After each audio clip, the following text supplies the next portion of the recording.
যত ইস্তেগফার হতে পারে এর মধ্যে সবচেয়ে শ্রেষ্ঠতম ইস্তেগফার নাম কি? কথা কন। বুখারীর বর্ণনা, শাদ্দাদ ইবনে আউস রাদিয়াল্লাহু তাআলা আনহু বর্ণনা করেন, এই সাইয়্যিদুল ইস্তেগফার দিনের বেলা যে পড়বে ওই দিনে মারা গেলে সে জান্নাতি। এই সাইয়্যিদুল ইস্তেগফার রাতের বেলা যে পড়বে ওই রাতে যদি ইন্তেকাল হয় ওই লোকটা জান্নাতি। মুখস্থ আছে না? কার কার মুখস্থ? হাত তুলেন। মাশাআল্লাহ, তাবারাকাল্লাহ, মাশাআল্লাহ, মাশাআল্লাহ।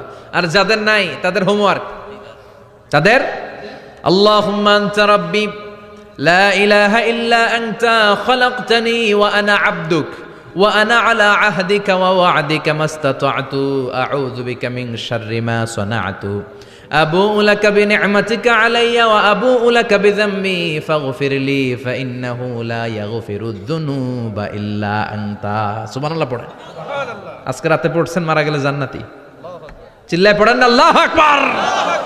এজন্য বিশ্বনবী বলেন, আমার আগের গুনাহ মাফ, পরের গুনাহ মাফ, তারপরেও প্রতিদিন আমি 70 বার তওবা ইস্তেগফার পড়ি। আজকে থেকে পড়তে রাজি আছেন তো? ইনশাআল্লাহ। বেশি বেশি ইস্তেগফার পড়া যাবে না? একটু প্রাণ খুলে দিল খুলে আওয়াজ করে পড়েন তো আস্তাগফিরুল্লাহ। আর জোরে পড়েন আস্তাগফিরুল্লাহ। আবার সবাই পড়েন আস্তাগফিরুল্লাহ। সব সময় তওবা ইস্তেগফার যারা পড়ে তাদেরকে পছন্দ করে কে? আল্লাহ। ইসলামিক লাইফ, জীবন গড়ুন কোরআন সুন্নাহর আলোকে।